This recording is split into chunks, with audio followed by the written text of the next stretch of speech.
And it's not so much about the disappointment of seeing my team play that way. It's not really so much about that. I'm just trying to make sense of it. And I mean this when I say this. Like, I'm not an all sunshine and rainbows type of guy when it comes to evaluating football teams. Like, I would not have come on this platform or gone on the podcast or gone on ESPN or gone on ABC and said, Bama looks legit, guys. I wouldn't go and say that if they didn't look good. That's what I think is kind of amazing about this. Everyone's like, oh, you were sunshine pumping. Like, no, not really. Like, I saw it with my own two eyes, and I felt pretty confident in what I saw. So I keep trying to make sense of, like, how last week happened the way it happened. I have an additional theory that I've yet to present. And I don't know how much this is because I didn't live this life. Yes, I played quarterback for the Tide. Yes, I played for Nick Saban. Yes, I practiced hard every single day. The practice that I went to involving the players and the coaches was an extremely hostile practice. Very physical. Very, very physical. And I presented yesterday, maybe there's a possibility that there was a little fatigue because camp was so grueling and physical. Maybe there was a little fatigue going into week one, and Cole and I kind of batted that around yesterday. Well, next layer to that conversation that I arrived at yesterday, I don't know if this is true or not. I don't know enough about bodies and recovery and the spark rating and, what your recovery scores are and, all this stuff and your true twitch athleticism and like all these other metrics that they're wearing with these catapult systems nowadays. Like, we didn't have access to that. Jeff Allen, our head trainer, looked at us, say, "How do you feel?" I said, "Tired." He's like, "All right, get in the ice bath." That was the extent of our recovery discussion. Jeff would ask, "How you feel?" to one of the linemen. "Thirsty." "Cool, drink Gator Lights." Like, that was all it was. It was the 2000s, and while medicine had come a long way, it was not at any point where it is right now. Here's where I arrived yesterday. And this was after another conversation with one of my great friends who's a diehard Bama fan and supporter. And he had thought, and I had not thought of this. He goes, "Man, I remember going to y'all's practices back in the day. Like, those were beasts." I'm like, "Yeah, heck yeah." He goes, "I'll be honest with you. I feel like these practices this year were beasts too, or the ones I went to." I was like, "I agree. I saw the same thing." He goes, "You know the difference between the ones this year and the ones when you were playing?" I go, "What?" He goes, "One was at 3 o'clock in the afternoon. One is at 8 in the morning." Makes a difference. I'm like, hang on a second. You might be onto something there. I'm just partly because I called a game in Miami last week and arrived at the stadium at around 3 o'clock, thereabouts, and was sweating through my shirt before I even got into the booth. So it made me think, and look, I'm not suggesting that this is like a mistake because I think there are significant benefits to practicing in the morning. I wish we would have practiced in the morning, not to avoid the heat, but because it would have kept people accountable at night. Like, we had friends that would, run all into the night, and teammates that would run all into the night and wake up at 1 o'clock only to be at the facility by 2. We had plenty of teammates like that. Damian, I'm sure you did too. All right? I'm assuming you practiced in the afternoon? Yep, we did. So I think the benefits of practicing in the morning outweigh the issues that could come from practicing in the morning.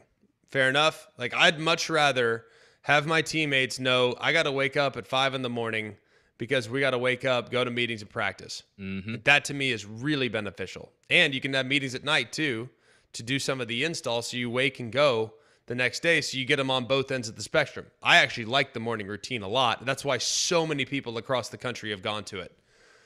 But here's what we saw from the Tide last week. I saw a lethargic and tired performance. Now, you can attribute that to whatever it is, but guys' legs look heavy. They looked a step slow. I wonder why. Because it probably, after that rainstorm, having been in Florida in the first week of the football season many, many times, Something tells me that air was pretty dang heavy. Something tells me that having not practiced at 3 o'clock in the afternoon probably had a little bit of an effect on how those guys were able to attack that performance. I'm just speculating here. I don't know if that's the case or not. I know that they did have 1 or 2 practices at 3 o'clock in the afternoon, but that was not their entire fall camp. Our entire fall camp was at 3 in the afternoon. So if we played a game week 1 at 3:30 in Florida in 1,000-degree heat, we were acclimated to it.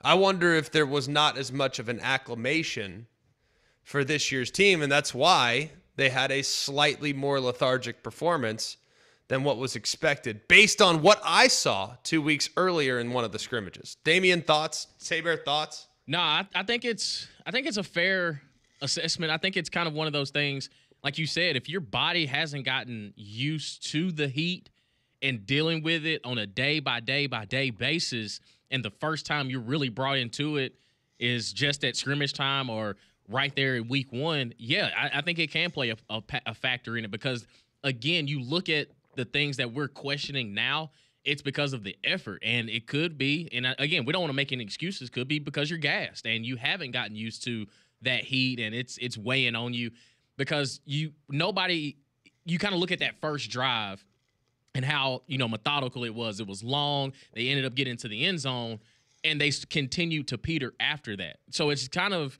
until you brought it up today, I hadn't really thought about it, but it does make a lot of sense. Night. Yeah, it does make a lot of sense. Bear, can you get on board?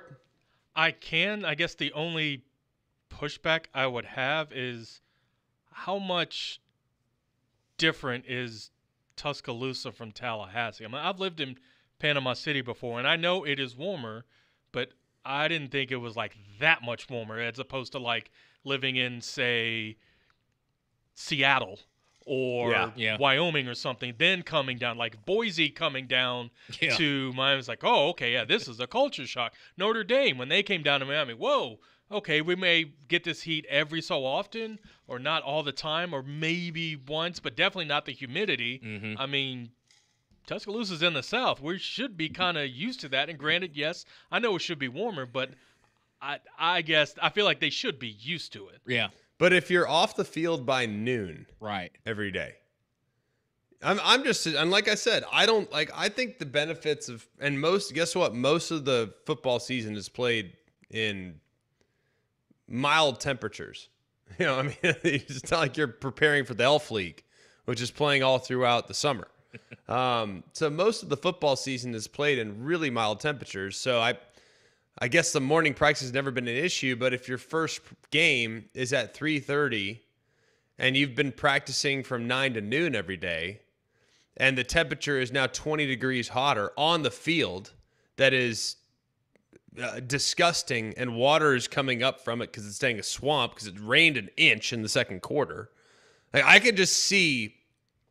can only imagine how sticky and uncomfortable that environment was and how much weight you potentially lost, and how dehydrated you probably were, and how lethargic and heavy you might feel with wet shoes and all this other stuff. Like, I'm not saying you shouldn't grind through it. I'm not letting them off the hook. I'm trying to make sense of how it happened as I watched it again yesterday. I just can't wrap my head around it. And I think that might be an area that the morning practices had them less prepared for the 3:30 kickoff than it would have in the past. Like I said, still think morning practices make more sense than afternoon practices. I think it's much better, but still at the same time, just trying to make sense of it. That's all it was. I'm curious y'all's take on it. 205-834-9450. Am I grasping at straws, or is it just too much? Kalen DeBoer actually took to the podium yesterday and talked about the week leading up and what the reaction's been like after the week 1 performance. Yeah, I just feel like we got to start faster, and you can just argue, offensively, the first drive of the game, close to 9 minutes. putting a touchdown on the board. That would be starting fast. We got to start fast team, and there's different things, depending on which phase of the game you're looking at, that we got to continue to hammer home. The defense struggled early. Got their backs to the wall, got their senses about them a little bit as far as what they were seeing, and did a better job. We gave up a couple plays still in the second half. Offensively, we got to continue to sustain, a high level of execution. We move the ball, but we got to finish drives. Yeah, I think it's all well said. And honestly, I'm not throwing in the towel. I've said it for a couple days now. You hear all the people coming out of the woodwork. It's like, goodness gracious alive. Like, everyone has a microphone now, which is great. We have microphones, so I got no problems with it. But I still remain confident in the individuals on that team. I still do. I'm not throwing the towel on them. I feel confident in them. I think they can get it right. I have a lot of confidence in Kalen DeBoer still. So we'll see what happens. I mean, it could be proven wrong at season's end, but we'll see what happens here in the next couple days. All right, couple minutes. We're going to have Bryant Vincent. He's the head coach at ULM coming up in just a little bit. They take on the Tide this week. Get his take on how his team is preparing and what they're doing to try to come into Bryant-Denny and pull off what would be a stunner. But as a member of the 2007 team, nothing would surprise me anymore. Bryant Vincent will join us in about 10 minutes. It's Mac and Cube in the morning.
Welcome back, McElroy and Cubelic in the morning, Jox 94.5. We got a fun weekend of college football coming up. We also have Bryant Vincent, who will join us here in just a little bit. We know Alabama's heat and humidity can be brutal. Don't let it affect your home and family. Keep them comfortable with an affordable Train cooling system. They've been recognized as America's most trusted brand 11 consecutive years, and they're the official cooling partner here at Jox. Find a comfort specialist near you at train.com. It's amazing, too. I just listened to did you hear a second ago the first commercial when we went? There's a Paul Feinbaum promo, and some guy said he's never seen Alabama get whipped like that. Mm-hmm. I just think it's hilarious, like how people don't remember things. Like, seriously, how do you not remember how about let's find like the most egregious example. What about when Clemson beat Bama 44-16 in the national championship? Did we just conveniently forget that? Oh, Bama would never have less. Did you watch that game? Like, did you watch guys like taking dives, like corners, like diving, and like not coming up and hitting, and they get beat by 28? Like, it's amazing to me, the selective memory. I ain't never seen Bama look like that. Well, I have, on the sport's biggest possible stage, in a pathetic performance where they got absolutely dunked on 44-16 under the greatest coach of all time, I might add, in the national championship game.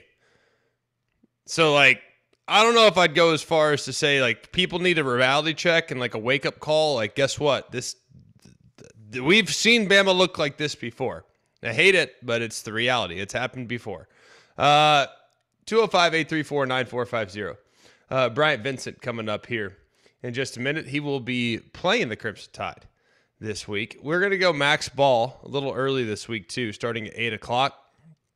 Kind of bounce it around, do some big game previews, games that we probably won't get to this weekend, or games we probably won't get to as much tomorrow.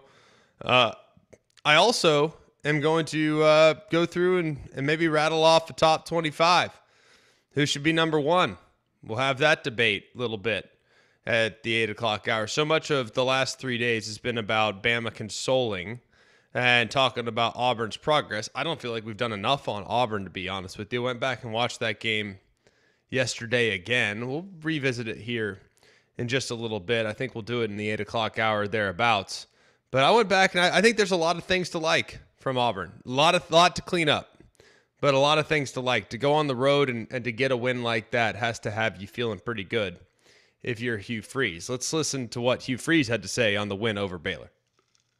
Well, I mean, yeah, we're not naive to what the world, desires of you in these seats. I mean, all of us know that, and so it was a big game. I'm never one to make too much of one game, win or lose, but there's no question for this season that was a very big game, and career-wise, I don't know where that really lands, but was certainly a big victory to get our season started. Yeah. When I watched it again yesterday, just kind of went through it. The passing game needs a lot of work. I'll just start there. No doubt about it. Jackson Arnold's still kind of a erratic thrower. The ball placement's not great. Tremendous scrambler. Excellent scrambler. I don't know how sustainable that is. Part of why I kind of got back to watching it again is I was preparing for our game between Kentucky and Ole Miss this weekend. And I'm reading some of the comments from Kentucky's offensive coordinator last year saying we cannot open up our quarterback to as many scramble situations as we did last year when referencing Brock Vandegrift. He said we just cannot subject him to that much physicality and violence because this league is just too violent for you to expect your quarterback to carry it 10 to 12 times a game in scramble situations and not get hit and not get hurt and frankly not get injured to the point where, not that he misses games necessarily, but the point where he's not as accurate as he was at the beginning of the season.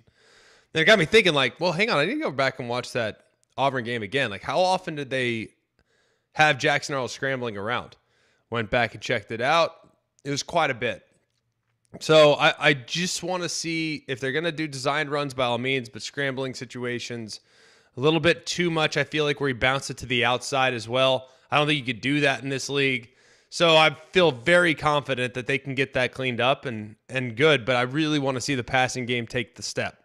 If they can take the step as the passing attack, they should be in really good shape. And I think they should be pretty good shape heading into the Oklahoma game. I'm not sure they have one. I forget who they got next week. I know what they got this week. But they should be 3-0 heading to Oklahoma, which should be a whale of a game. So we look forward to that one. All right, we also look forward to our visit with Bryant Vincent. He is the head coach of the ULM Warhawks. He's also the athletic director. We'll ask him about his team's preparation for the Tide and what they are looking forward to experiencing when they get in Bryant-Denny. We'll do it next on Mac and Q.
Welcome back to McElroy and Cubelic in the morning, Jox 94.5. Appreciate everyone being with us today. It's Thursday, September 4th. Week 2 of college football season is upon us, and we are really happy to be joined by one of our favorite folks in the college football world. He's Bryant Vincent, formerly of UAB, was with us here in the Magic City for quite a while, but currently the head coach of the Louisiana Monroe Warhawks. Coach, it's great to be with you, my friend. How are you this morning? I'm doing great, Greg. How are you doing this morning, buddy? I appreciate you having us on. Oh, man, this is great. Couldn't be happier to get you back talking in the Magic City, talking a little ball, man. This is fantastic. So Happy to have the opportunity to visit with you. And you are now a very busy man. What'd you have to do this morning in your athletic director role? Because that was amazing to see you get that title a couple weeks back. I tell you what, man, day 3 of fall camp, you feel like you're prepared and you're ready for fall camp, and you've got everything detailed all the way up, to that first game. And that was not the plan. So, but, President Castile that's what she wanted and asked me to, and I gladly accepted. And, obviously that's not something we planned, but it's a big role, man. And it's a role where if I can help improve this university and lead this department and continue to make it better, than if that's what needs to be done, then, I've been an athletic director and before in high school for 5 years now. Trust me, it's a totally different level in college, and we all know that. But hiring coaches and building staffs and having one strength program and doing the things that it takes to do that and to unite, an department with one mentality, I think it's what needs to be done. So, brother, trust me, it's it's another hat, but it's a hat that can be worn, and it's a job that can be done. Yeah, well, it's. I can only imagine what your schedule looks like. So your secretary's like, all right, hey, after you meet with the quarterbacks and the wide receivers, the women's soccer coach is going to be in here. Is that cool? Is that kind of how it's? Is that kind of how it looks? Is that how it goes? What I've been able to do, I've been able to have head coach meetings early in the morning, and the staff. Yeah. We've got a great athletic staff here, man. I think we really do. We've got a lot of good coaches, in this athletic department. So we're able to have head coaches meetings, and it's been actually very productive because we're all on the same page. And I think when you're a coach and you understand what they're going through and what they need Sure. and what the situation, I think there are some advantages to it also. I'm sure there are. But you say at the end of the day, the day job is coaching the football team. That's for sure. And honestly, based on week 1, Coach, I liked a lot of what I saw. I mean, I think your defensive line showed me a few things. I think you can roll a couple guys on the edges that have some juice. I think Five looks huge, by the way. I don't know how big he is. Pullen, I believe is his name. He's 6'2", but he's 6'2 and a half. He's about 265. He's a big boy, man, stout, and showed some instincts and some hops when he tipped that pass for the pick last week. So before we get to your offense, I really want to ask you about your defense, man. Fresh off an impressive performance last week, you got to be excited with what you saw last weekend. No doubt. We had the highest retention in the Sun Belt and the 24th highest in the country, and that's a big deal. So we had that first class. We went out of the 31 kids we signed 22 on defense, and we were able to bring back Billy Pullen, Cavante Wells, Jaden Hamlin. We were able to bring back Cedric Langston, David Godsey. So we've got a lot of experience back on that side of the ball, and we were able to recruit a really good class behind them, and we like our depth. We like our attitude, our mentality, but at that front, with Billy and Vontae on both edges, in our league, in the Sun Belt, they're elite in our league, and Cliff Mosley and Jaden Hamlin and Vontae Jacobs are really coming on inside, and I think our inside linebackers is the best room that I've had in my career. And I mean that with Cedric Langston, Noah Fleming. You sit there and you got those two, and you got Tyrese Hopkins, and you got Marcus Ross. Them guys can run and play. So, we like where we're at up front in the box. We've made big improvements. We got a lot of guys back. Yeah. Well, I think what's impressive, I know you're playing St. Francis, PA. I understand that. I understand that you were fortunate enough to roll a bunch of folks in there towards the end of the game. But I was impressed. It looked like in meaningful minutes, I'm trying to track the players. I was watching this last night, so you'll have to excuse me if I couldn't tell all the time like who was who. But those dark jerseys are good looking, but they're hard to tell sometimes from a distance who's what. But looking at some of the players, it felt like you just rolled a bunch of guys on defense. Do you feel pretty good about your depth on that side of the ball? We do. We feel like we're too deep. We've kind of built the roster a little bit different. In today's college football, we feel like we're too deep, really, across the board, to be honest with you. We feel like we can roll. We've got starters, and then we've got what we call co-starters. And then our third group is now we've named, that's our practice squad. We've built this roster 3 deep, and your 3 deep is your practice squad. It's like the NFL, and those are the guys that are the next guys up. So our looks in practice are way better. Well, that's fantastic. And going against an Alabama defense this week that, look, they had challenges, and some of the things that you guys utilize, jet sweep, misdirection, a little bit of the stretch zone stuff that's going to get them off balance and kind of make them play at angles. You're going to get a rallied performance from the Tide this week, but your offense with how you structure it, that's the style of attack that they've kind of had some challenges with the last couple of years. How optimistic are you that you might be able to find something offensively to kind of move it against a defense that has shown some vulnerabilities? Well, I think number one, we know what we're up against, and defensively, look, Kane and defensively, they're good. They're a good defense. They're a top 5 team in my opinion. Look, I think Florida State is a lot better than people think, and Alabama's got a top 5 team in my opinion. They do, and the thing that we've just got to be who we are, and this ain't about Alabama. I've told our team all week, this is not about them, man. This is about us. It's about who we are and our standard and our toughness and our discipline. The first 5 to 7 minutes, I understand what's coming. We've got an upset is a nice way to say it, football team that's going to come out with something to prove, and we get it, and that's fine.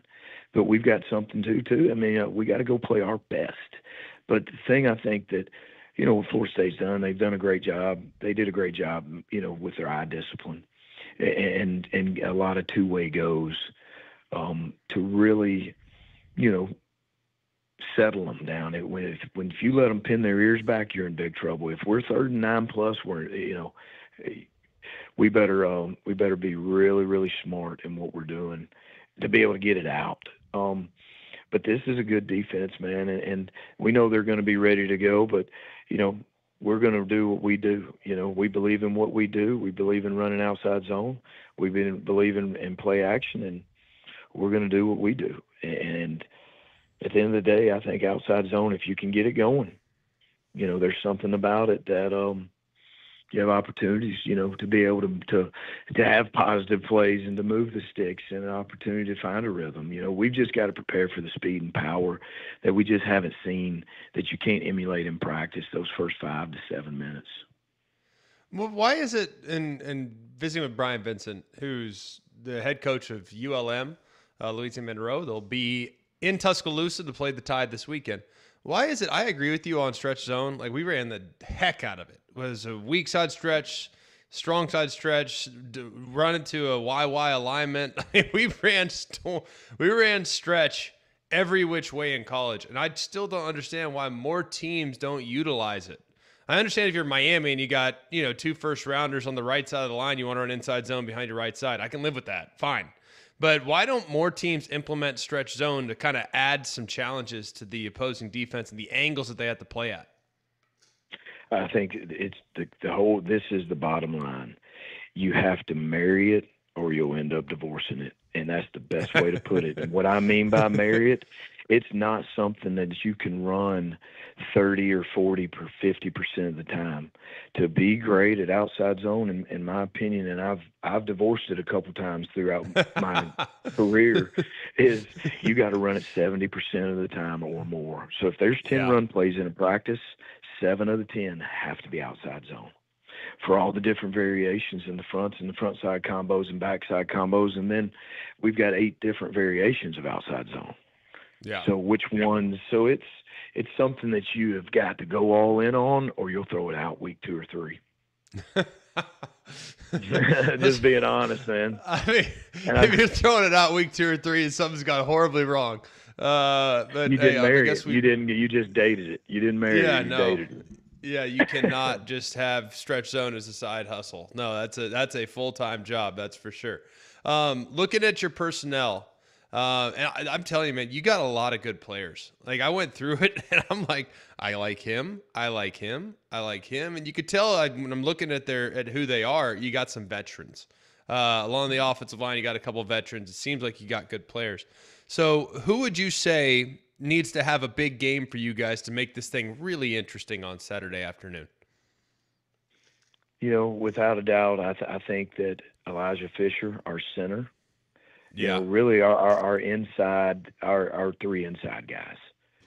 Because that's going to be your front side combos and your backside combos, and obviously our tackles, have got to be able to, we can't just let the edge get set. We've got to be able to get stretch, to get it going and not get boxed. And so I think that interior combos right there, those guys working together and handling the front first, is key to working up to the backers. But, I know Kane, and Kane does a great job. Went against him at South. Our offices were side by side. He's always going to keep you guessing. He's going to have a couple things that you haven't seen. So we'll be prepared. That's why you just marry it, man, and you work on everything. But it's those three guys. Yeah, and it's a good place to start by going with Fisher there in the middle. I mean, he's played a decent amount of football, it seems like, and that's a pretty good starting point as we visit with Bryant Vincent, who's been so generous with his time today. We'll get him out of here with this. Look, you watched the Alabama tape. We are trying to make sense of it. You're a coach. You've been around. Help us understand what you think happened last week. I agree with you 100%. I think Florida State's legit, and I was highly impressed with their quarterback. I was highly impressed with the intensity that their line of scrimmage players played with. You've been around it for a long time. Like, what'd you see when you watched the tape? I actually saw, Alabama's got a really, really good football team. Here's what I saw. I think there needs to be more credit given to Coach Norvell than discredit to Alabama, in my opinion. Look, you just went 13-1 and you didn't get in, and boom, then you turn around and you have a 2-10 season, man, and that is painful. And it is, you got to show grit and perseverance and leadership, and you have to still hold it together and believe. For those guys, for Florida State to come out after 2-10 and play the way they did, it really needs to be more credit to Coach Norvell than discredit to Coach DeVoe. I think Alabama's they're going to wait and see. They're going to have a really good team, and sometimes you got to go through tough times to really bring it together. So I think Alabama's going to have a heck of a football team, but Florida State's pretty daggone good. It's so funny you said that. Was my exact takeaway. I was like, y'all are not paying enough attention to what Florida State. I put them in the top 10 this week, man. And I would too. I think they looked good, buddy. Well, hey, we are so excited for you. We're so happy for you. You've done a great job at ULM. I fully believe you guys will be in the postseason this year, and look forward to watching you guys compete this weekend against the Tide. Great. I appreciate you, buddy, man. And as always, you're first class, man. I was a big fan. You've had a great job, had a great career and great job, and I appreciate everything you do. Yes, sir. Appreciate you, man. Look forward to seeing you guys play this weekend, bud. Bryant Vincent here, joining us on McElroy and Cubelic in the morning. Just a first class coach, and I'll tell you what, man, they got a good scheme. I've always felt that way, even dating back to his time at UAB, and they have a really good scheme. And one, I think this scheme is going to be really helpful to see and to prepare for and to try to corral, because this scheme is being utilized, albeit in some cases with a different presentation. This scheme is being utilized by a lot of teams in college football. So when ULM is lined up against you, man, like this scheme and being able to diagnose some of the jet sweeps, the stretch zones, the stuff that becomes very difficult to defend, to have seen it, man, is really valuable. So I have a ton of respect for Coach Vincent. I think he's fantastic. I'm so glad he's a head coach. I think it's hilarious that he's also an athletic director. But at the same time, this will be a game plan that Alabama will be able to reference all throughout the season, which I think is a wonderful thing to have.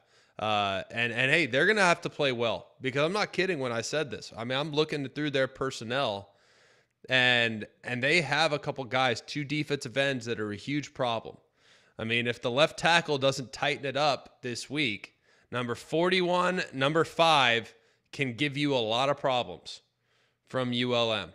These defensive ends are experienced. They play with power. They play with some leverage. One's 285, one's 265. Like, they are real Power 5 level defensive ends. So that's worth watching. Another group that you need to watch very closely. He referenced them. Guard to guard. Very, very solid.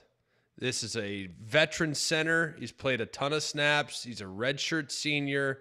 The right guard's a graduate player. The left guard's a redshirt senior. Those guys combined have played 16 years of college football. Combined, guard to guard. So they'll be ready to go. They will not be wide-eyed with what they saw when they walk out onto the field at Bryant-Denny. The one area where I think they can attack them, I think the tight ends struggled last week. I don't know whether or not they will again this week. But I do think a little bit on the edges, that's where they can be attacked. And that's how they want to attack teams on a regular basis. So that's something worth watching. They roll a bunch at running back. Is a group that has some speed, that has some talent. They're really solid, probably 2-3 deep at running back. I'm not sure exactly how they're going to disperse the carries this weekend. But it's a team I got a lot of respect for. And it's a team that's going to come out and try to punch you right in the face. And as someone that lived through the 2007 debacle against ULM, do not take them lightly, because I can promise you it's their Super Bowl. You're going to get their very best. Bryant Vincent is too good a coach, and I have too much respect for him not to prepare as best I possibly can to make sure my team is ready to rock. All right, when we come back, a little bit of an observation yesterday as well, talking a little college football. One thing I noticed with the AP poll that I want to reference next on Mac and Cube in the Morning, Jox 94.5.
McElroy, Cubelic, the morning.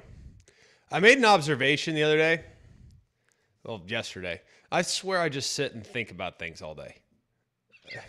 Oh, you sound like you're an old man and or retired. I do. I'm like an old man. Like as I sit here and I don't want to say I've perfected my process in preparing for the week and doing the radio show and preparing for that, doing the podcast, preparing for that, watching the tape on Sunday, Monday, preparing for my game. Like I haven't perfected the process, but I have absolutely streamlined my process. Well, it's understandable. You've been doing it for a few years. You should be, if not perfected, at least familiar.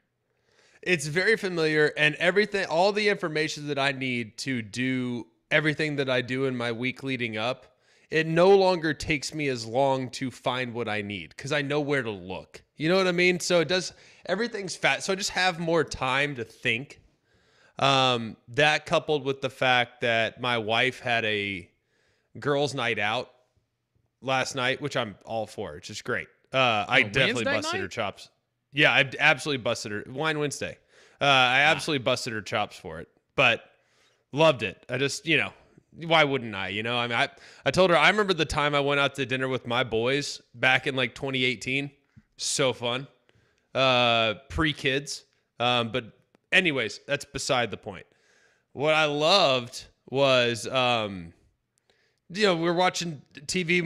My middle child has a fever. My baby girl went down at 7 like she always does, and Vince is hanging just watching their movie. So I'm sitting there just contemplating life, thinking about the AP poll. Why wouldn't I? That's where I'm at right now. It's sick. Explain to me this. In all seriousness, we have not made enough of a comment about this. How the heck is Tennessee only 22nd? I'm right there with you, brother. Like, based on the performance this past weekend, you're going to tell me that 21 teams were more impressive than Tennessee? Mm-mm. What's the big question about Tennessee, right? Offensive line and quarterback, right? Fair enough. Totally get it. Even maybe if you have some questions about the wide receiver core, maybe a little concerned about replacing Dylan Sampson at running back, sure. But after I'd watched that game for the second time yesterday afternoon, I'm sitting there thinking to myself, I'm like, that team is top 12, top 13 at the very worst. At the very worst. You're going to tell me that Arizona State, who had 12 penalties for 93 yards against Northern Arizona, looked better than Tennessee? You're going to tell me that Illinois, who absolutely destroyed a team with absolutely no pulse, but gave up 3 sacks against an FCS team, looked better than Tennessee? You're going to tell me that? Really? Nah, son. I ain't playing that. Tennessee is being absolutely disrespected in the AP poll, and I just don't feel like we spent they beat a Power 5 opponent last week. We haven't even hardly talked about it. The Tennessee should feel really good about what we saw. All right. We're going to go Max Ball on the other side, take some of your phone calls, and we're going to bounce it around the college football world with the great slate of Week 2 games coming up next.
Welcome back. McElroy and Cubelic in the morning. Jox 94.5. We haven't had a ton of time to go through this because we've been fielding phone calls and allowing folks to air their grievances, which 100% was fantastic all week. Appreciate y'all caring, honestly.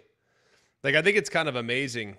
Like, and I guess this was beneficial as someone that played for the Tide, having not grown up here, you know, by not being Alabama born, but choosing Alabama and coming here and now obviously living and raising children in Alabama, never leaving. You can take me out of here in a wooden box. It's the great state for a reason. But I came here in 2006 and expectations were not national championship or bust every year, to say the least. Expectations were beat Auburn. If you beat LSU, that's great. Want to get in the mix for the SEC title? Sure, that'd be fantastic. Like, that was the expectations when we arrived, and I had higher expectations, obviously. Wanted to win the SEC, wanted to make Alabama great, and wanted to leave the program better than I found it, and we were fortunate enough to do so. But what I was amazed by, and I guess I just didn't know, I think it was helpful for me to be as naive as I was. You know what I mean? And maybe it's different now than it was in 2006, 7, 8, than it is now, as far as the expectation level, that if you lose a game, the sky is falling, the world's over. Maybe it was different then than it is now. I don't know. But I think it was really helpful for me to not necessarily have access to the Feinbaums of the world and the Feinbaum callers of the world and the negativity that surrounds the team when the team loses. Because I've maintained all week, and will continue to, that Florida State is a dang good football team. That's a dang good football team. And what I saw on Saturday is replicable. And we might fast forward to the end of the season, and Florida State might be in the mix, which would be great for Alabama, by the way. That would help them tremendously. Because as we learned 2 years ago, ironically against Florida State, if you lose a game in the non-conference, and you lose it rather convincingly, if that team that you lost to ends up being a really good team, like Texas was 2 years ago, the playoff committee might not count that loss as significantly as if it were to be to a team that's maybe, 4-8. Like Ole Miss lost to last year when they lost to Kentucky. So every Bama fan needs to root for Florida State from this point forward. But I think just the level of negativity on the coaching staff, on the players, fair or unfair, whatever you want to say, like, there's still a lot to play for. And I refuse to give up hope as an Alabama alumnus. I won't. Not happening. Not going to happen. Well, my kids are going to the game this weekend. My wife is going to the game this weekend, and they will be decked out in crimson and white. I can promise you that. Sitting in the seats. They will be ready to roll because we were disappointed last week, naturally, as fans. But hope springs eternal. We got another opportunity on Saturday to go out there and play well. So here's what I had some takeaways, though, from the AP poll. How Florida State's not ranked in the top 10 is beyond me. That's, I think, what's most egregious about this preseason poll. Like, the AP voters' ego and what they think in the preseason is actually more important than what we saw with our own two eyes. Tell me how that makes sense. Seriously. Like, tell me how that makes sense. You're telling me that your opinion, based on off-season information,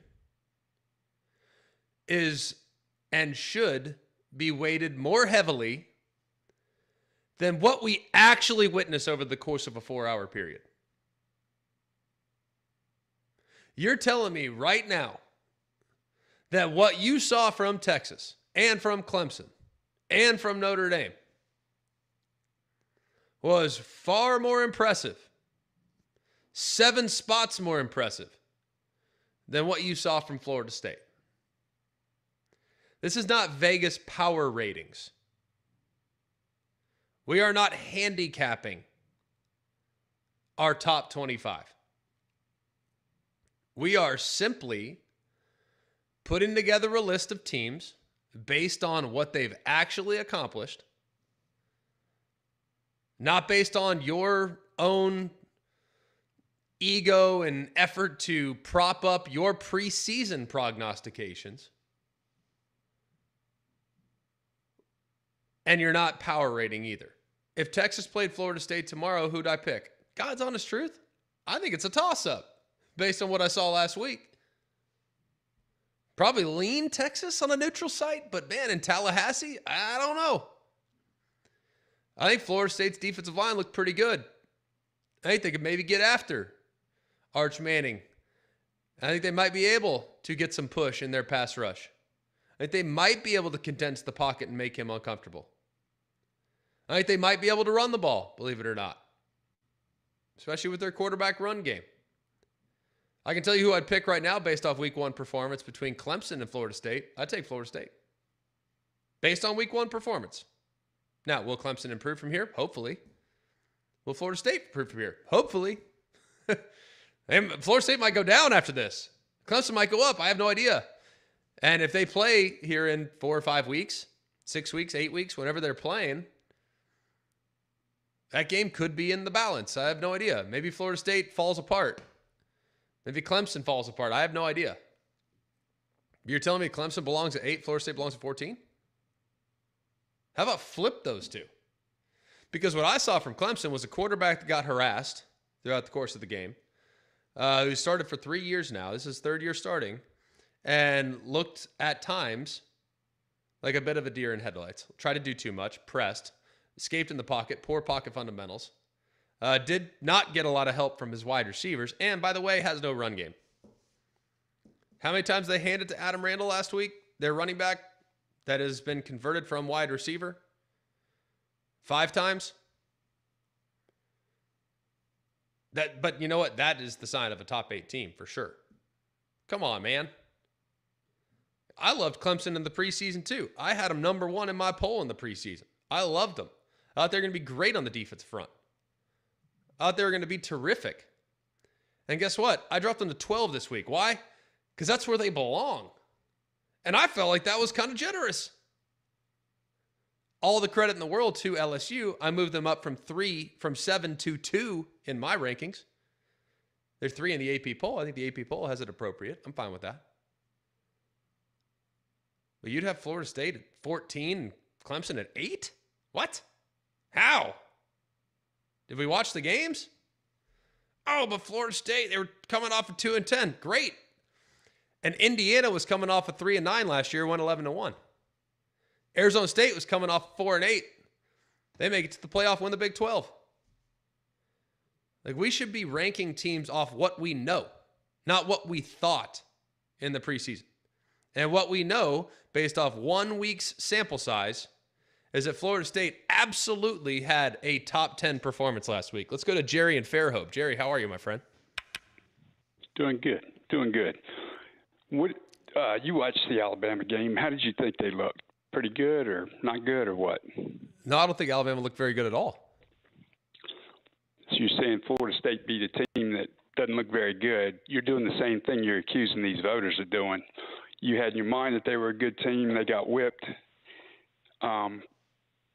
I don't know how you view your statement or opinion differently than what you're saying about those guys. Well, I moved Alabama outside of the top 25. Alabama was going to be good. They're not good. Florida State beat a team that wasn't any good. But you're saying that they should be ranked higher. Correct. Alabama is not currently in the top 25. If I had an AP vote, I wouldn't have them in the top 25. They got to prove it. They got to absolutely prove it. Give Florida State credit for beating a non-top 25 team. Why would you put them up there in the top 10? So will we give Clemson credit for losing close at home? Well, I'd say did Clemson look good? Alabama did. Would you agree? I'm sorry, they played better than Alabama did? Not particularly, no. Yeah. I don't think they played better than Alabama did. If LSU doesn't have a fumble in the red zone, if LSU doesn't have a touchdown taken off the board because I don't know what they saw in the replay review, but that looked like a touchdown to me down the right sideline. I still think that was a touchdown.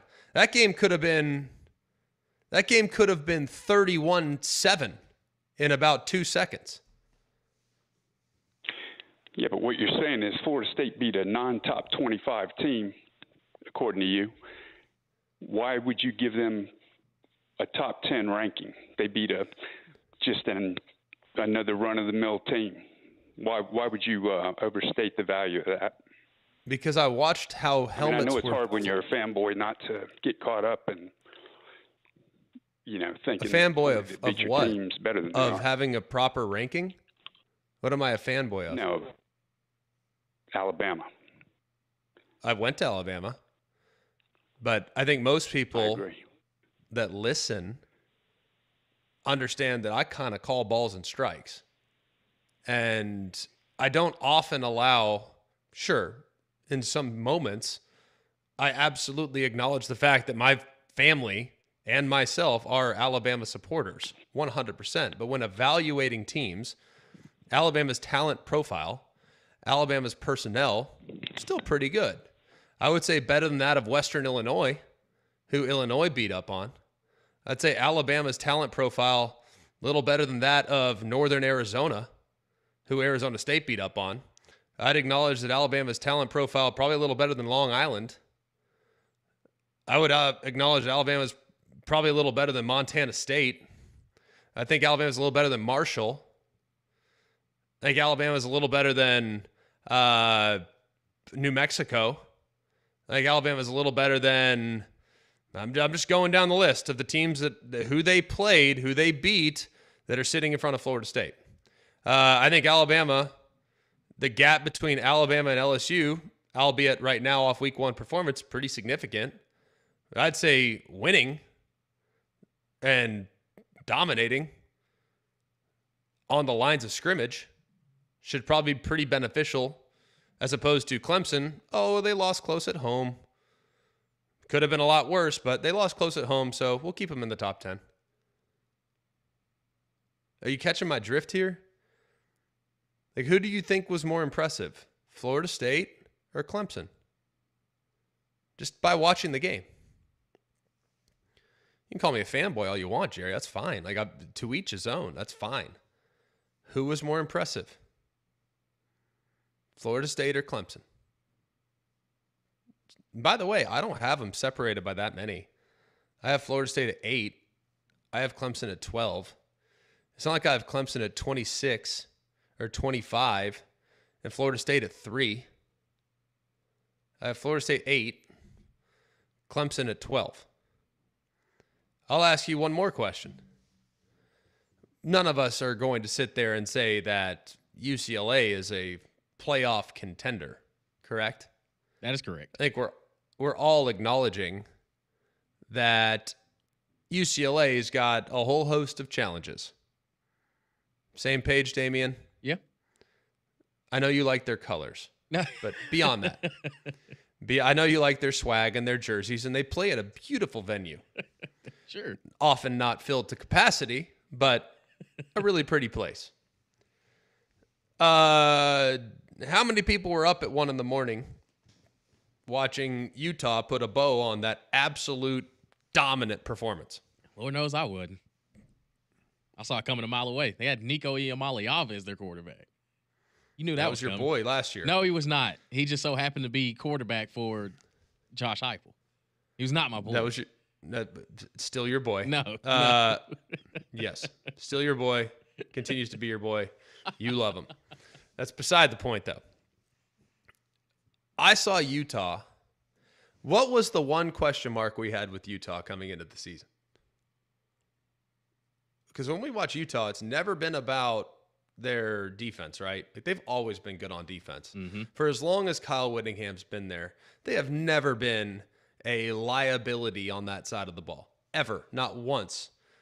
for as long as I can been watching football, dating back to when Utah broke through for the very first time back in 2004 with Alex Smith and co. Utah has never had challenges on defense, ever. They've always had big, physical defensive linemen that were tenacious, that played 1,000 miles an hour at 330 pounds. They always had pretty good linebacker play. They've always been just a relentless group on that side. But you know what Utah has at times struggled with? Quarterback play. When they've had a good quarterback, they've won the Pac-12. When Cam Rising was out there playing high-level football prior to the injury, they were a handful. Well, I look at what Utah did this past weekend with Devin Dampier at quarterback, and I'm not sure there was a more dominant performance this weekend. I mean, I'm talking flat-out dominant performance against a team that might win 4 or 5 games, but they left no doubt. Mm-hmm. I mean, it was a complete tail kicking from start to finish. I mean, it was 20-0 in 5 minutes, it felt like. Nico Iamaleava had no chance. None.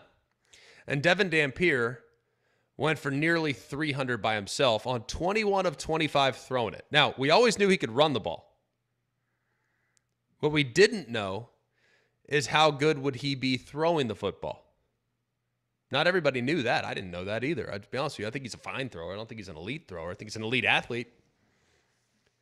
But that dude now has maybe taken a step as a passer?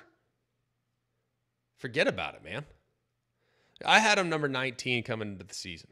So I liked him coming into the year because they have one of the best offensive lines. And I think they greatly upgraded a position of significant liability with a guy that I saw take over games at New Mexico last year. And you're telling me they can just barely sneak into the top 25. Yeah, we'll put Utah at 25. We'll put them there. Based on week 1 performance, that team should have an argument to be in the top 10. Who looked more impressive, Utah or Clemson? Was it close? Oh, that's not even a question. Not even a question. Where would you have Utah, Damian? I'd have him in the top 20 for sure. And to your point about Devin Dampier, again, it wasn't like outside of what was in New Mexico. He was at New Mexico first. Yes. Yeah, like again, outside of the game against Auburn, that's all I really knew.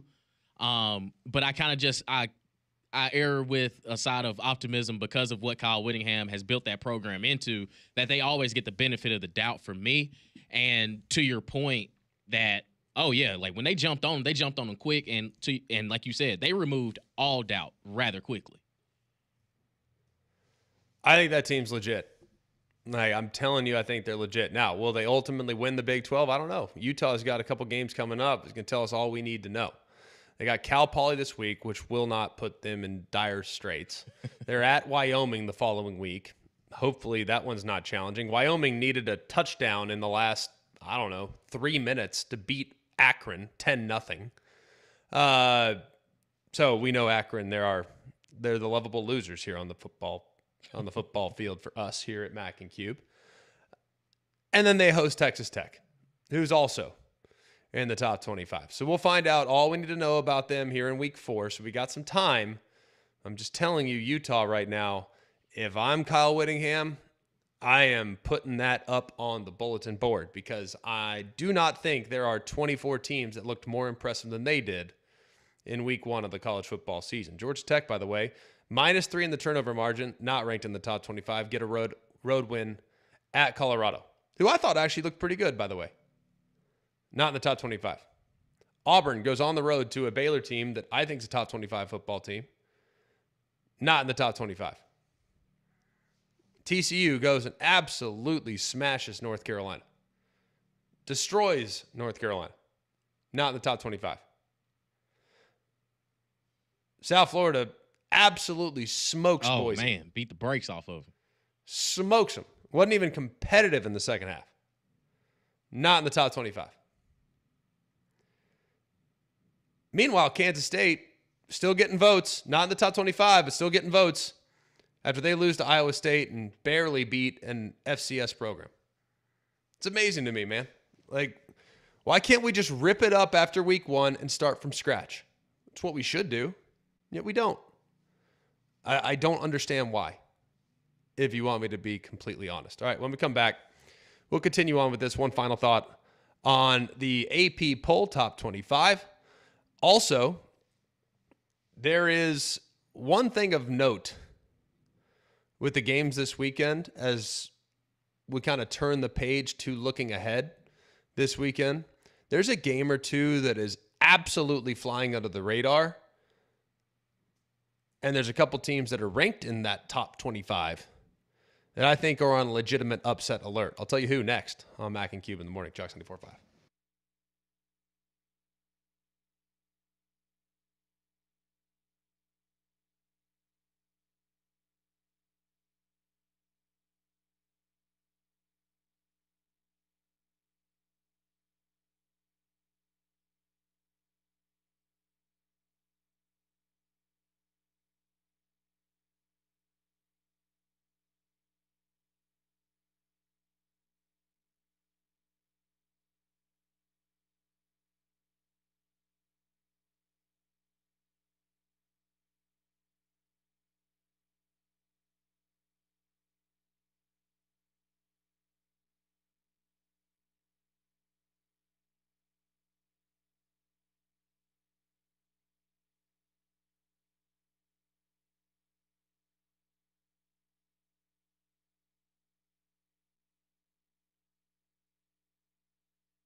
McElroy and Cubelic in the morning.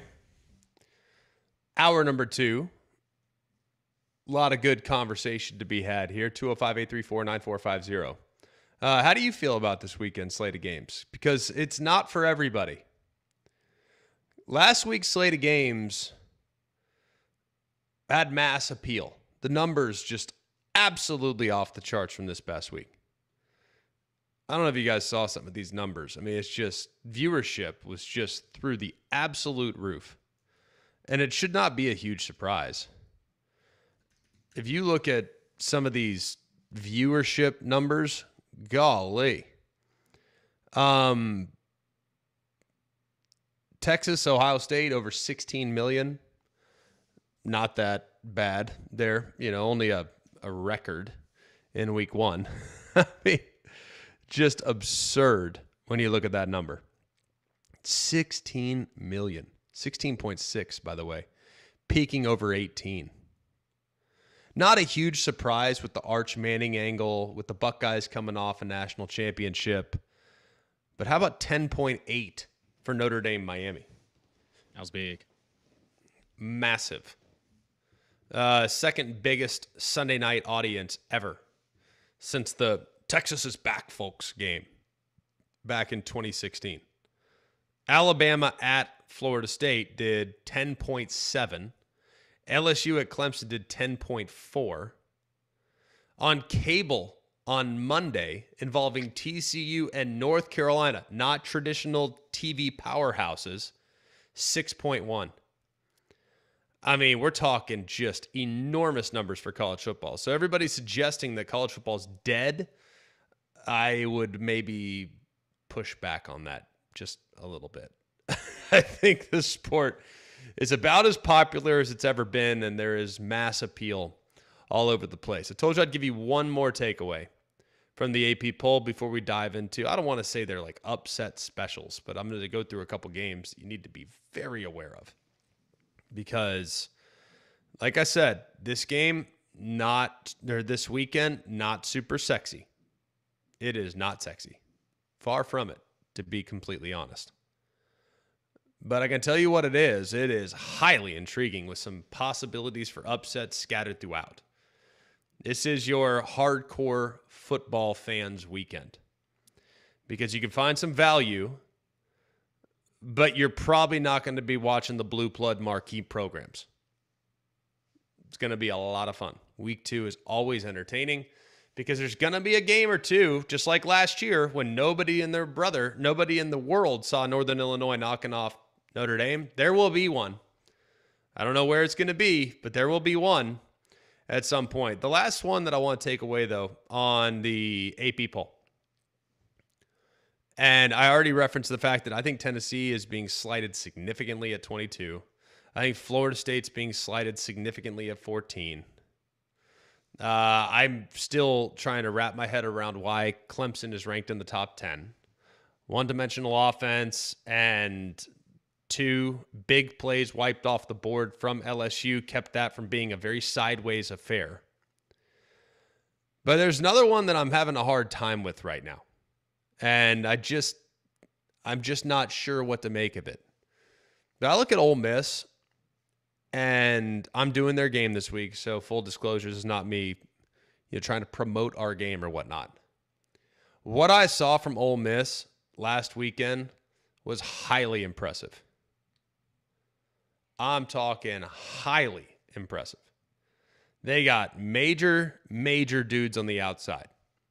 Unbelievable weapons. Tremendous versatility at their skill.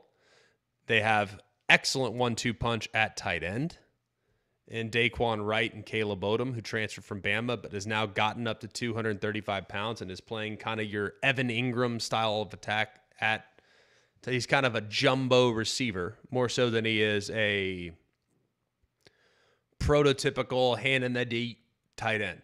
He's not blocking the point, all right? Just put it that way. But he's a real problem. But you know what makes Ole Miss different this year? Their running back situation. Mm-hmm. You know what they didn't have last year? Was a running back.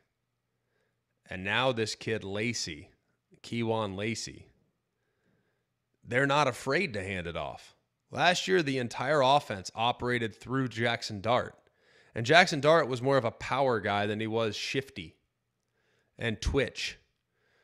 They brought in a defensive tackle, for crying out loud, in short yardage situations to run the Wildcat quarterback spot. They got a real dude at running back this year. So, Damian, I think the country's kind of sleeping on Ole Miss right now. Vegas is not, by the way. Not that you need to dive too deep into the power ratings, but do you realize that coming into the season, and Vegas is not the end-all be-all, by the way. Like, they get things wrong all the time. It happens. But for the most part, they're pretty good. I'd say their batting average is that of a fringe Hall of Famer. You know what I mean? Like, maybe not lock first ballot. I'd say batting average pretty good though. For if Vegas was in Major League Baseball, they'd be batting about 285 when league average is about 265. If you're in batting 300, you're a Hall of Famer. I think Vegas pretty dang sporty. They had Ole Miss power rated 9th in college football coming into the season. What did they know? Because I think Ole Miss is closer to 9th than they are to 20th, where they're currently ranked in the AP poll. Just saying. Not putting a ton of stock into a game against Georgia State. I know what Georgia State is. I'm not trying to suggest that that's a real team. And we'll see it to believe it, right? They go on the road to Kentucky this week. They'll play LSU in a couple weeks. Like, they're going to have opportunities. They play Tulane. We all like Tulane. We respect them as a G5 program. Like, we'll learn all we need to know about Ole Miss. But the firepower that I saw last week, man, has me pretty encouraged. Now, offensive line, still a question mark, for sure. Guards especially. But I think this passing attack has a chance to be one of the best in college football this year. And it's in large part due to their quarterback, who looks an awful lot like Tua Tagovailoa when he throws the football. Mm-hmm. Pretty good place to start. Damian, did you get a chance to watch much Ole Miss this weekend? Of course. You know, I'm a big Ole Miss guy. I've been on the Lane train for a couple weeks now. 2 whole months. Yeah, for a couple weeks now. And I had, the same questions going into it was, okay, can they jump out of the gate fast? Like, can they do what they did last season offensively, even with Jackson Dart being gone? Because you were very high on Austin Simmons coming into the season, because you said the few times that you had their games was, like, he's a dude. Like, he's got it in him. And just now, when he has the keys to the car, can he, keep it in the road? But he's also he hasn't dropped off that much. And, the one pick he had, one was, batted, it was a batted ball. And then the other one, it's just a guy that's making his first start mistake. But as far as operating the offense, they did exactly what they needed to do. And then defensively, we're so used to Lane just being able to go out and score 65 points, but they would give up, 62. But now it feels as though the back-to-back seasons they've had with old defensive coordinator from Alabama, I'm drawing a blank, Pete Golden. Yeah, and what they've had in Pete Golden the past 2 seasons, it's like, okay, they can be a complete team. The biggest thing for Ole Miss is not having the same thing that happened last year against Kentucky happen this weekend, where it's, okay, now y'all look great. Don't dial it back to the level of your competition. Don't play slow. Continue to do what you need to do. But I'm with you. I think Ole Miss went out there, and as far as teams that handled their business against, subpar opponents, they did exactly what they needed to do. And I think Ole Miss is going to be really, really sporty this year, man. Like, if it becomes a track meet, there's not many teams in college football that can keep up with them. Like, they really have the juice on the outside. All right, when we come back, going to tell you about some teams and some games this weekend that have major intrigue. And a couple lines in those games that I'm having a hard time wrapping my head around. Just being completely honest. There's a couple of lines that I'm like, how is that the case? Before we do, I'm going to tell you about my friends at Bromberg's. They're terrific. I've been going to Bromberg since we moved back. Have had a great experience. Every single time I walk in the door, I'm greeted with a smile, with a friendly face, a friend of mine, in many cases, that helps point me in the right direction, that helps get me where I need to go. I don't know the first thing about jewelry. I'm not going to try to sit here and try to pretend that I do. I know that it's pretty, and I know my wife likes it. That's about the extent of my knowledge. I'll tell you who does, that sales staff at Bromberg's. They can point me in a direction towards things that will retain their value, things that will appreciate over time, and things that are timeless and hopefully can be passed down within our family for multiple generations. That's why they've been in business for nearly 200 years. And that's why they'll continue to be the very best in our community when it comes to providing you with the experience that you're hoping to get when you shop for high-end jewelry. So go check them out in Mountain Brook Village, store that is undergoing renovation to enhance your experience. You can also check them out at their Summit location.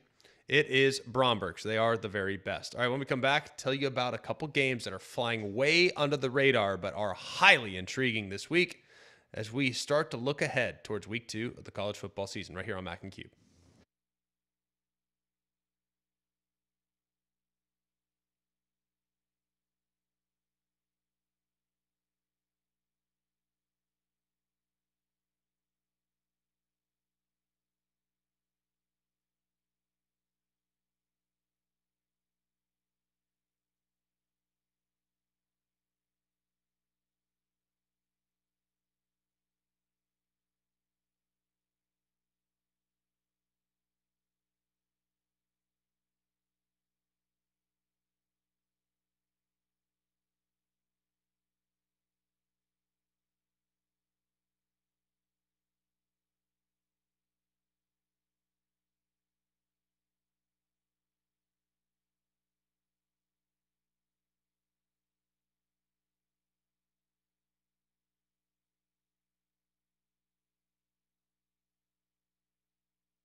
.38 here, Birmingham, Alabama. About to go through a couple week 2 games that I find highly intriguing. We'll break them down a little bit in this hour, and we'll break them down a little bit next hour as well with the help of the coach, Wimp Sanderson, who will join us here at the top of the hour, and Dusty Dvorak, former Oklahoma Sooner.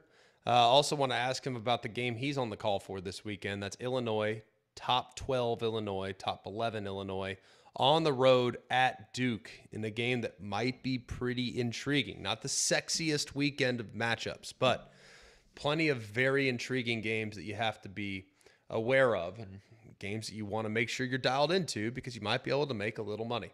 Before we tell you about those games, I want to tell you about my friends at Bill Smith Buick GMC. They're the GMC Dealer of the Year, 5 years in a row, national champions of GMC dealers. You can go take the short drive up to Coleman. You'll see what I'm talking about. You'll see the deals on the lot, like a GMC Sierra 1500 SLT. That is a really nice vehicle that normally would sell for around $67,000. Well, the good news is you can go to Bill Smith, get it for $53,000. You can get a truck that is a high-level trim for $14,000 off the sticker price. You're not finding that deal anywhere else. That's why they're the GMC Dealer of the Year. That's why they sell more GMCs than anyone in the entire Southeast. And that's why they have 75% repeat business. That's because you have a better experience when you shop with Bill Smith by going to their incredible place in Coleman, I-65 X310 Highway 31. You can also shop online, have it delivered right to your driveway at BillSmithBuickGMC.com. All right, couple games this week. That you got to be paying attention to. Illinois could be this year's Indiana. And if you really look at their schedule, guys, it's not out of the realm of possibility. Their schedule and their actual record resembles that of Indiana from a year ago. They have to go to Indiana, I might add. That's still a couple weeks away. But their other road games are at Purdue, at Washington, at Wisconsin. I'm not sold on Wisconsin. I'm certainly not sold on Purdue. I do think Washington's got a chance to be pretty good. I do think Indiana's got a chance to be pretty good. They also play Ohio State at home. I don't like their chances against the Buckeyes. So we know if they lose to Ohio State, theoretically they can lose one more, still make the playoff. But if they lose two more, it's all she wrote. There's no way a 9-3 team with that schedule is getting in the top 12. They shouldn't, at least. The schedule's too easy. So if you are a fan of an SEC team, a la Alabama, a la Auburn, a la Tennessee, and you want the SEC to get 4 teams in, you need Illinois to lose a couple here. We know they're probably going to lose to Ohio State, like I said, but they need to lose 2 more to make you feel the warm fuzzies. Well, guess what? This week could be one of them. Because they currently are about a 3.5 point favorite against Duke. This game will be 11 o'clock Central Time on ESPN. It's at Duke. And a lot of people don't really pay attention to Duke, right? They were 9-4 last year. Nobody really wants to pay attention to that. No one really cares. It's the ACC. How hard is it to go 9-4? Whatever the circumstances are. And I don't entirely disagree with you. I do think their win-loss record probably a little inflated because of the league they play in. Sure. And the personnel that they had to play against. Sure. All that's fair. But how good is Illinois? How good were they last year? Okay, they beat South Carolina in the postseason. That's good. Bowl games matter to some, especially if you're trying to make an argument. But they got run-ruled by Oregon by nearly 30 points. They lost at home to Minnesota. They lost at Penn State. Defense played well, but Illinois is not a team, even though they went and won 10 games. They're like, oh, okay, yeah, that's that team. Whew, look out. They also won 2 games in overtime. One against Purdue, one against Nebraska. So if you are a fan of an SEC team and you want to get a bunch of people there and you want to get a bunch of SEC teams in the mix, you need Illinois to lose this weekend. Well, here's how they do it. Darian Mensah, he is the quarterback for Duke. He's the transfer from Tulane. Last week he threw for 389. His wide receivers, by the way, they got some goodies at wide receiver. Samir Hagan's been there. Andrew Anthony used to be at Oklahoma, and Keyshawn Brown. They got 3 guys that can flat out fly. And they got this Harvard transfer named Cooper Barkate. He can go. He is very, very solid. It might be the number 1 guy overall. So if Duke can create a lot of negative plays because they're a very disruptive front, and guess what? Illinois gave up 3 sacks last week against an FCS team. If Duke can create a lot of negative plays and get their pass rush home, I could see this upset going down. I might even be taking it. We'll make our picks tomorrow, but I lean towards the Blue Devils as of this moment. Another game that's really interesting with a team that I think people are kind of familiar with. Now, we've talked for a while, hey, how does this impact me? I'm an SEC fan. Everything affects you. Everything affects you. Why did the SEC only get 3 in last year? We know Georgia got in. We know Texas got in. We know Tennessee got in. Why did they only get 3 in? Because SMU got in, right? SMU got in because SMU was sitting there 11-1, 11-2 after the ACC championship game, and they were sitting ahead of Alabama, Ole Miss, and South Carolina. SMU got in because they had a better win-loss record. And I didn't think there's any chance the committee would say, yep, you get penalized. You're in before the ACC championship game. You're out after the ACC championship game. There's no way they were going to penalize a team that had to play an extra game against teams that didn't. So I thought there was no chance, regardless of the outcome, that SMU was going to be left out of the playoff. Just thought the committee would set a real dangerous precedent with that. And then all of a sudden teams might say, I'm not playing in the ACC title game. I'm in the playoff. Why would I play? Now, I think that's ludicrous, but I could see teams making that argument. So SMU plays Baylor this weekend. Right now, SMU a 2.5-point favorite at home against a team that is 0-1, against a team that just gave up 300 on the ground to Auburn. So for a lot of our listening base, you should be pretty familiar with what Baylor's capable of, right? We all watched them last Friday night. We all watched their quarterback. We watched Michael Trigg, their tight end. We watched their wide receivers. They have 2 of them that are legit. I mean, really, really good, right? I think Baylor wins this game. I think Baylor needs to win this game if you're an SEC fan and you want to get 4 in. Because SMU's schedule lines up pretty good again. And the likelihood right now of 2 ACC teams getting in is pretty dang high, especially given what Miami did last week. So you need the ACC and the teams that might be in the running for this college football playoff. Like I said, if you're an SEC fan, you need SMU to lose. Because Baylor's already lost to Auburn, which means Auburn has the head-to-head against the Big 12 right now. But right now, you can make a case ACC could very easily get 2 in. Well, the likelihood of them getting 2 in diminishes if some of these teams start getting knocked off. Florida State already beat Bama, so that helps a lot for the ACC. That's a feather in their cap. Well, if SMU beats Baylor, then that only weakens Auburn's schedule, and it builds up the ACC schedule. So you see the trickle down here and how it has an impact on you, whether you want to watch the game or not. Now, this game's on the CW, by the way. That's 11 o'clock Central Time on the CW. But Baylor's got to find some balance offensively. They can't just be a one-man show that requires their quarterback to drop back and throw it. And 87% of their total offensive output came through the air last week. That can't happen. And they got to find some balance. They got to find Bryson Washington, their running back, and get him involved. They also got to stop the run. But if you look at SMU, they're real banged up. Their starting middle linebacker and their top returning wide receiver both hurt in the game last week. Now, we don't know if their availability right now. We don't know if they're going to play or if they're not going to play. But if they're down, that is potentially significant. I'm leaning Baylor here. This line stinks to high heaven. You're telling me SMU's favored by just 2.5 against a team that just gave up 300 and they're on the road? Well, it's also desperation time for Baylor. They got to go get this one. I think they will, which would be good news for the SEC. All right. Can find some value there. That's 2 outright dogs that we like so far this weekend. There's plenty more that we like as well. I'm trying to find some value for you. And Damian, if our listeners are trying to find some value, who do they need to call?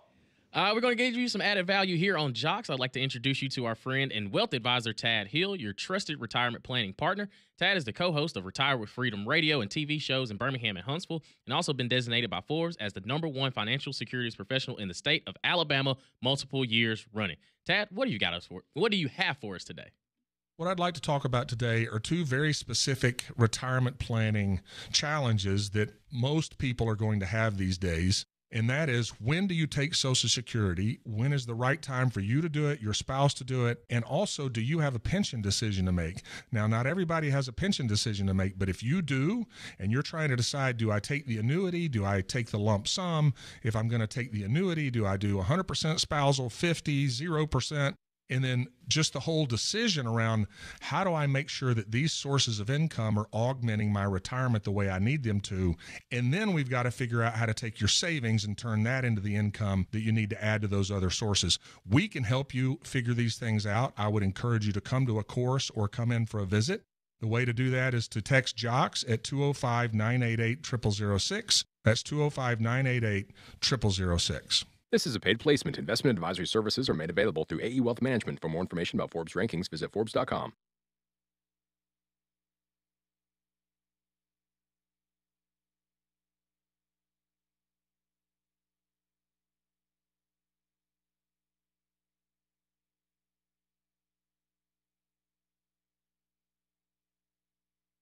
Jox Traffic from the Train Traffic Center, the most trusted name in HVAC.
Welcome back, McElroy and Cubelic in the morning, Jox 94.5.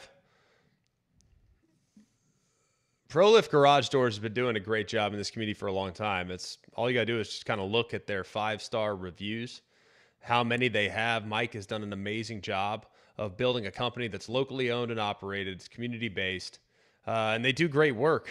They do work on existing garage doors. They can install new ones. This is not a brand, ProLift Garage. I think people think it's a brand. It's not a brand. They are a garage door maintenance, replacement, installation company. They can do a lot of different things. They can upgrade the appearance of your home with a brand new garage door. So if it's making unusual noises, slow response time, vibration, shaking, you can call for a maintenance service. Like I said, they can also completely install a brand new style of door if you want to go in a different direction. They service all brands of garage doors, and they will take great care of you. Just go to proliftdoors.com. That's proliftdoors.com. ProLift Garage Doors. They're lifting your expectations. All right, a couple more games that are really intriguing this weekend, by the way, that have an impact on you whether you like it or not. I know a lot of people here don't really care what goes on with Missouri. But honestly, Missouri winning against Kansas this weekend is significant. But I'll give you another one that's massive for the SEC. Massive. The Big 12's getting one team in no matter what. We know that, right? That is understood. And I think it is highly unlikely that the Big 12 gets two in. But Mississippi State is on the heels of a 2-10. Mississippi State is on the heels of a complete roster turnover. Mississippi State is on the heels of what was one of the most disappointing defensive performances in the history of the SEC. They finished 126th in the FBS last year on that side of the ball. Massive, right? Well, in spite of all of that, Mississippi State lost to Arizona State last year in Tempe by 7 points. Pretty significant, no? Probably maybe a far more significant outcome than people want to pay attention to. Remember, Texas in the playoff beat that same exact team by the exact same amount of points that Mississippi State lost to. If Mississippi State, in the friendly confines of Davis-Wade Stadium, amidst the cowbells, can pull off a stunner in beating Arizona State, who, by the way, is only a 6.5-point favorite, that would be enormous for the league as a whole. The worst team from a perception standpoint in the SEC knocks off a playoff contender and a team that's currently ranked in the top 12. And I don't think it's out of the realm of possibility, I might add. Nobody played Sam Leavitt better than Mississippi State last year. They contained him, they flustered him, they spied him, and as a result, he went 10 of 20 for 69 yards. Now, they did some things on the ground, but not a ridiculous amount. And to make things even more intriguing, Davis-Wade's a tough place to play, no? Loud, hard to communicate, hostile, what have you. 12 penalties last week for 93 yards by the Sun Devils. They had a 75-yard touchdown pass wiped out by penalty. They had a 60-yard play wiped out by penalty. If they don't keep their composure in Davis-Wade, look out. Bully might have something to say about it.